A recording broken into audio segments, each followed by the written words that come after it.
It is 22 minutes past 7 on Paul Henry on a Monday morning. A Christchurch school's come under fire after distributing controversial pamphlets branding women in de facto relationships as cheap prostitutes and saying those having gay sex will face death and hell. The pamphlet was among a wide range of material given to a Year 11 health class at Papanui High School. The school says it's to help encourage students to make informed relationship decisions. So is this an appropriate teaching tool or not? Senior Education Lecturer at Auckland University, Dr. Pat Bullen, joins me now. Pat, good morning to you. Good morning, Paul. Thanks so much for coming in. I've witnessed people already with knee-jerk reactions to this, saying, well, this is abhorrent. There's no room in a classroom for something like this. Where do you stand?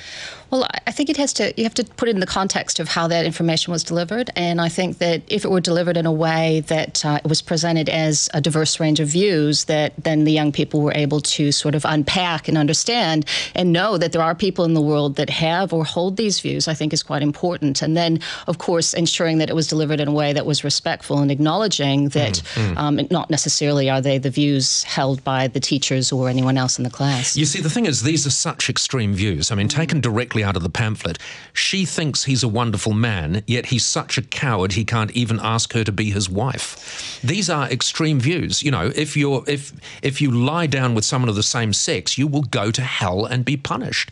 The thing that I liked about this was the fact that they're not cherry-coating it. These are truly extreme views, and they will genuinely engage young New Zealanders to question them, I would think. That's right. And I think that the health curriculum is very clear around sexuality education, that it is about developing the skills to understand that there are diverse views, there are diverse ways of being in the world, but in addition to that, to also understand and present these in a respectful way. And so, how do you present something like that in a respectful way? It is very difficult, and that's the thing. I think the bottom line is you can certainly present that information to young people, but it's how it's presented. And since I wasn't in the classroom and can't really comment on what was told in the context of that, it becomes difficult. I mean, I certainly challenge my students by presenting them quite extreme views.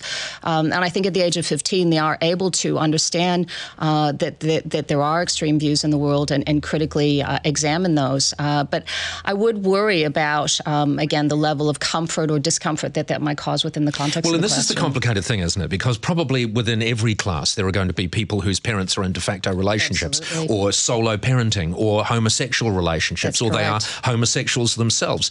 But you can't cherry-coat everything, can you? You can't sort of dumb everything down so that you won't possibly offend any individual at all. Yeah. So how do you handle a situation like that? I think it would be incredibly challenging. And I guess I would worry to what extent at the age of 15, when you present it at such an extreme level. As you said, because as I was reading that, the first thing that came to mind, how would I feel if my parents were in a de facto relationship, or if I was thinking about or wondering about my own sexuality? And I would worry to what extent that child might feel safe or unsafe in that classroom. And I think that is a really important thing to consider when you do deliver this type of material to young people. Now, the school have said they're going to continue to keep using this. You've got the education spokesperson from Labor saying there's absolutely no way they should do it. If you were advising that school as an expert in education, what would you say? Well, I think I don't know that it's necessarily my role to comment on the content that a particular school might or might not use. I think as long as they acknowledge that the importance of delivering that information in a very respectful way and unpacking it and talking to the students about it so that they do feel safe is the key thing.